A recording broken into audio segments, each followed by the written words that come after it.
સતગુરુ ભગવાન કી જય, સનાતન ધર્મની જય। કે કેવા વ્યક્તિથી દૂર રહેવું? અજડ અવિવેકી ગુરુથી વિમુખ રહેવું, જેને રહેણી નહીં લગાર, વસનના લંપટને વિષય ભરેલા, એવાની સાથે મેળવવો નહીં તાર।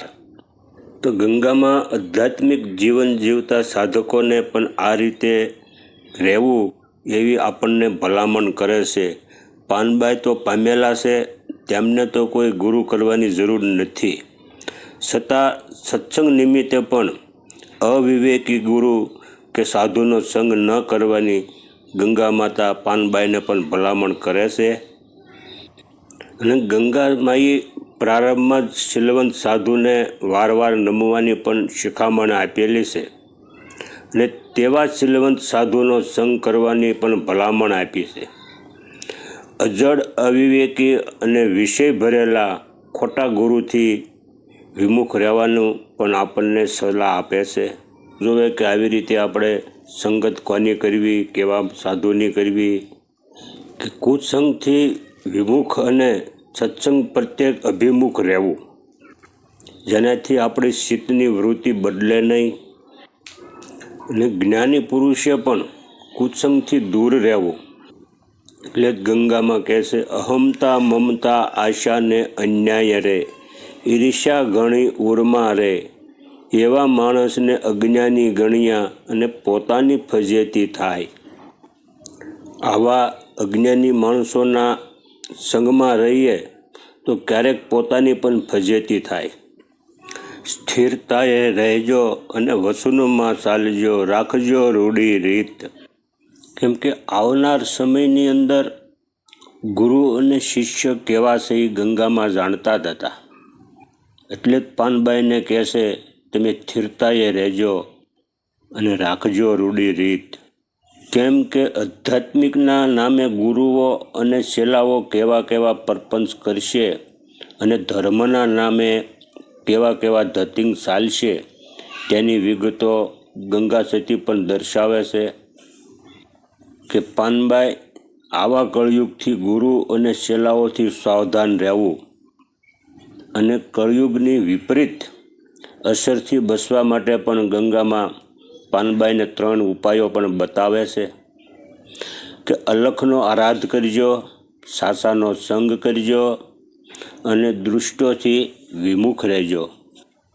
અને આનાથી સમજી અને વ્યવહાર કરજો અને તમે સ્થિરતાએ રહેજો અને રૂઢી પાળજો રીત। અને આવા સમર્થ ગુરુ શિષ્યને માત્ર આધ્યાત્મિકનો ઉપદેશ આપીને અટકી નથી જતા। ગંગા સતી આવા સમર્થ ગુરુ છે, તેથી જ પાનબાઈને આધ્યાત્મિક અને વ્યવહારિક બંનેની સમજણ આપે છે। ગંગા સતી અને પાનબાઈ આવા ઉચ્ચ કોટીના મહાસંત ખુદ પરમાત્મા સ્વરૂપ છે, અને પાનબાઈ કોઈ ગંગા સતીથી પણ કમ નથી, પણ આપણે સાધકને માટે એક નિમિત્ત માત્ર બન્યા છે। અને આવા સંતોનો આધ્યાત્મિક સત્સંગ સાંભળવાથી, આવા સંતોના જીવન ચરિત્ર વાંચવાથી પણ આપણને મોક્ષના દ્વાર ખુલી જાય છે।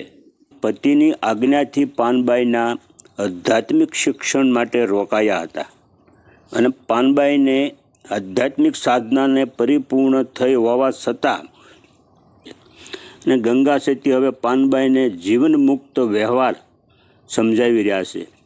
કે વિવેક રાખો, તમે સમજીને ચાલો, અને વસ્તુ રાખો ગુપત। એટલે આધ્યાત્મિક જ્ઞાન સારે અને સોવટે આપી શકાય તેવું તત્વ નથી। સાધના અને અનુભૂતિની વાતો તમે અને અધિકારી વિના વસ્તુ પણ કોઈ આપી શકાય નહીં। એટલે જ ગંગામાં કહેશે, વિવેક રાખો, તમે સમજીને ચાલો, વસ્તુ રાખો ગુપત। જો આપણે અધ્યાત્મમાં જે કંઈ અનુભવ પ્રાપ્ત થાય એ વસ્તુ આપણે જાહેર કરવાની હોતી નથી, એને ગુપ્ત રાખવાની હોય છે। એટલે જ ગંગામાં પાનબાઈને સમજાવે છે, અને ગુપ્ત ન રાખી તો શું થાય? તો દળે દળીને ઢાંકણીમાં ઉઘરાવવું રે, એવું કરવું નહીં કામ. આપણી વસ્તુ જાય અવસ્થાએ, એવું લેવું નહીં નામ. અધિકારી વિના પાત્રને જ્યારે ઉપદેશ આપીએ તો પણ તે ફળે નહીં. અને અધિકારી વગર જ્ઞાન આપવાથી ગુરુની ફજેતી થાય છે, તો તેનો દુરુપયોગ થાય છે. અને આધ્યાત્મિકની એક શક્તિ છે, તે મલિન ચિત્તવાળા સાધકો આ શક્તિનો ઉપયોગ પોતાની વાસનાની તૃપ્તિ માટે કરે છે. કે કૃપાત્ર આગળ વસ્તુ ન વાવીએ ને સમજીને રહીએ ચૂપ. મરને આવીને કરે દ્રવ્યનો ઢગલો, ભલે હોય મોટો ભૂપ. અને ભજની પુરુષે બે પરવા રહેવું ને રાખવી નહીં કોઈની પરવા. અને આધ્યાત્મિક સાધનામાં ચાલતા સાધક એટલે નિર્ભય થઈને રહેવું. તે પાનબાઈને કોઈની પણ પરવા રાખ્યાની જરૂર નથી, આવી પણ ભલામણ આપે છે. અને એવું કોઈ સુપાત્ર મળી જાય તો તેને પ્રથમ ભક્તિ બતાવો. અને કુપાત્રને શિષ્ય નહીં બનાવ, સમજીને ચૂપ રહેવાનું. સુપાત્ર વ્યક્તિને શિષ્ય બનાવી અને તેને ઉપદેશ આપવાની ગંગા માતા ભલામણ કરે છે.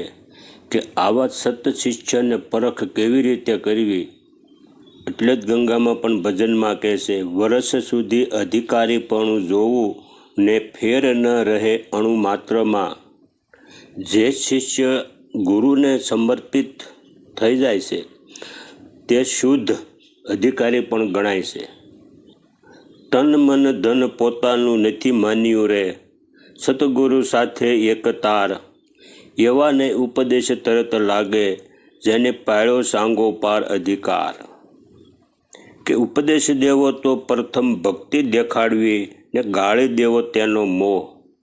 કે પ્રથમ ઉપદેશમાં દરેક શિષ્યને સંસારના વિષયોમાંથી મુક્ત કરાવવાનું સત્સંગ કરી અને એમાંથી એને વિમુખ કરવા અને એમાંથી એનો મોહમાંથી છુટકારો મેળવવો અને પ્રપંચમાંથી સંપૂર્ણ મુક્ત કરવા, અને આને ભક્તિ દેખાડી કહેવાય. અને આવા શિષ્યને તરત ઉપદેશ લાગે ને, અને આવા શિષ્યને આધ્યાત્મિક જ્ઞાન આપવું. ગંગામાં અંતિમ સમય અને પાનબાઈને અંતિમ શીખ પણ આપે છે કે આવા વ્યક્તિ, આવા સાધકને શિષ્ય બનાવવા.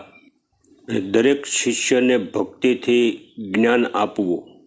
જ્યાં સુધી ભક્તિ ન જાગૃત થાય ત્યાં સુધી અધિકારી ન ગણાય. એટલે પ્રથમ ભક્તિ આપો, પછી આધ્યાત્મિક જ્ઞાન આપવાનું.